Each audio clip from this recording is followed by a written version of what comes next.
Hi friends, welcome to SK లంచెక్ channel. మరి today topic వచ్చి ఇంగ్లీష్ కంటెంట్ అండి.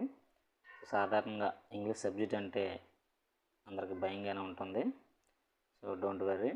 అయితే మనము ఈ టాపిక్ వచ్చి రివిజన్లో భాగంగా కొన్ని టాపిక్స్ మీకు చెప్పడం జరుగుతుంది. ఖచ్చితంగా ఆ టాపిక్స్ అయితే బిట్స్ వస్తాయండి. ఆ టాపిక్స్ బిట్స్ లేకుండా అయితే ప్రశ్న పత్రం ఉండదు కనుక రివిజన్లో భాగంగా ముందు ఆ టాపిక్స్ని చూసుకోండి. దాదాపుగా 20 నుంచి 24 వరకు మనకి మార్క్స్ అయితే గెయిన్ చేయవచ్చు. ఒకసారి ఆ టాపిక్స్ ఏంటో చూద్దాం.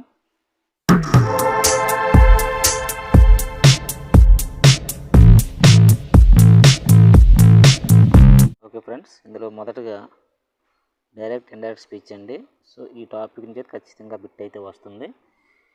బిట్ లేకుండా అయితే పేపర్ అయితే ఉండదు. ఇది ఒకటి చూసుకోండి. నెక్స్ట్ వచ్చి active voice and passive voice అండి. ఈ టాపిక్ కూడా ఏ ప్రశ్న పత్రం చూసుకున్నా ఇప్పుడు మనం చెప్పే టాపిక్స్ అయితే ఉంటాయి కనుక మొత్తం చదవకుండా ఈ టాపిక్స్ని ఒకసారి రివిజన్ చేసుకుంటే బెటర్. సైనోనిమ్ అండి, ఇది సినోనిమ్ అనేది 3rd నుంచి 8th వరకు టెక్స్ట్ బుక్ బ్యాక్ సైడ్ ఉన్నాయండి. అవి చూసుకోండి. బయటవి ఎక్కువ చదివే కన్నా టెక్స్ట్ బుక్లో ఫాలో అయితే సరిపోతుందండి. అలాగే యాంటోనియం, ఇవి కూడా అక్కడే ఉంటాయండి. టెక్స్ట్ బుక్ బ్యాక్ సైడ్ ఉంటాయి. 3rd నుంచి 8th వరకు చూసుకోండి. టెట్కి అయితే ప్రాబ్లం లేదు. ఫిల్ ఇన్ ద బ్లాంక్స్ అండి. సో ఈ ఫిల్ ఇన్ ద బ్లాంక్స్ నుంచి 1 నుంచి 2 మార్కులు వస్తాయండి. అవి గ్రామర్ టైప్ నుంచి రావచ్చు, లేదా టెన్స్ ఇంకా వేరే సెంటెన్స్ నుంచి అయినా రావచ్చు. అంటే ఫిల్ ఇన్ ద బ్లాంక్స్ ఆ టైప్లో అయితే మనకు 2 మార్కుల వరకు వస్తాయండి. చూసుకోండి. నెక్స్ట్ వచ్చి ప్రిపోజిషన్ అండి, కంజెక్షన్స్ ఖచ్చితంగా 1 నుంచి 2 మార్కులు ఉంటాయండి. దీని నుంచి ఆన్, ఇఫ్, ఇట్, ఎట్ ఇలా ఉన్నాయి కదండి. కంజెక్షన్స్ అండ్ ప్రొవిజన్స్, అండ్ అలాంటివి. సో దాని నుంచి అయితే పక్కాగా మార్క్ అయితే వచ్చే అవకాశం ఉంది. చూసుకున్న టాపిక్. నెక్స్ట్ వచ్చి క్లాజ్ అండి. ఈ మధ్యన ఎక్కువగా క్లాజ్ నుంచి వస్తుందండి. నౌన్ క్లాజ్, యాడ్జెక్టివ్ క్లాజ్, అలాగే క్లాజ్లో టైప్స్ డెఫినిటివ్, ఇండెఫినిట్, ఒక సెంటెన్స్ ఇచ్చి అది ఏంటి అని అడగడం జరుగుతుందండి. సో అది కూడా చూసుకోండి. నెక్స్ట్ వచ్చి గ్రామటికల్ కరెక్ట్ సెంటెన్స్ అండి.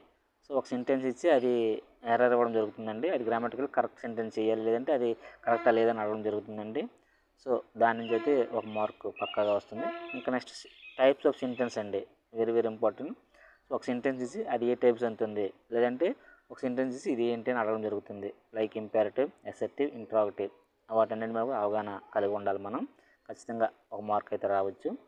నెక్స్ట్ వచ్చి ఫంక్షన్స్ మార్క్స్ అండి. ఫంక్షన్స్ మార్క్స్ అంటే column, semi column, comma, full stop ఉంటాయి కదండి.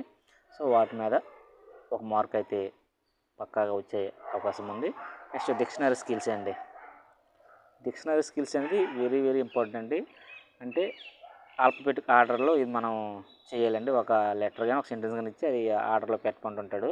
సో డిక్షనరీ స్కిల్స్ పరంగా అది చూసుకోండి. నెక్స్ట్ వచ్చి సింపుల్, కాంపౌండ్, కాంప్లెక్స్ సెంటెన్స్ అండి. ఈ 3కి సంబంధించి ఏదో ఒకటి రావడం జరుగుతుంది. నెక్స్ట్ వచ్చి వెర్బ్స్ అండి అండ్ స్పెల్లింగ్. అంటే ఎర్రర్ ఇస్తాడు, స్పెల్లింగ్ ఇచ్చి అది ఎర్రర్ ఇచ్చి మనం కరెక్ట్ చేయమంటాడు, లేదంటే వెర్బ్స్ టాపిక్ సంబంధించి కానీ రావచ్చండి.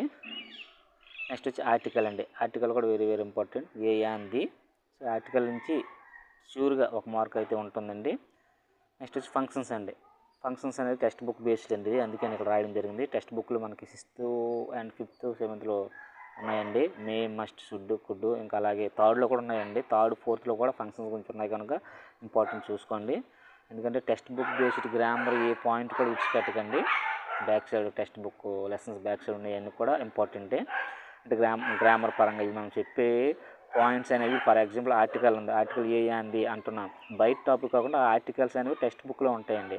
ఆ టెక్స్ట్ బుక్ బేస్ చదువుకుంటే మనకి ఇంకా ప్రాబ్లం ఉండదు. అలాగే ఇప్పుడు టైప్స్ ఆఫ్ సెంటెన్స్ అన్న ఇంపారేటివ్, అసర్టివ్, ఇంట్రాగేటివ్, సమ్ బయట బుక్స్ కానీ వేరే కోచింగ్లో కానీ చాలా ఎగ్జాంపుల్స్ ఉంటాయండి. అదంతా మనకు అవసరం లేదండి. ఈ టైప్స్ ఆఫ్ సెంటెన్స్ సంబంధించి 3rd నుంచి 8th వరకు text books, academic English text books చూసుకుంటే బ్యాక్ సైడ్ ఉన్నటువంటి టాపిక్స్ దీనికి సంబంధించి బిట్స్ ఉంటాయండి.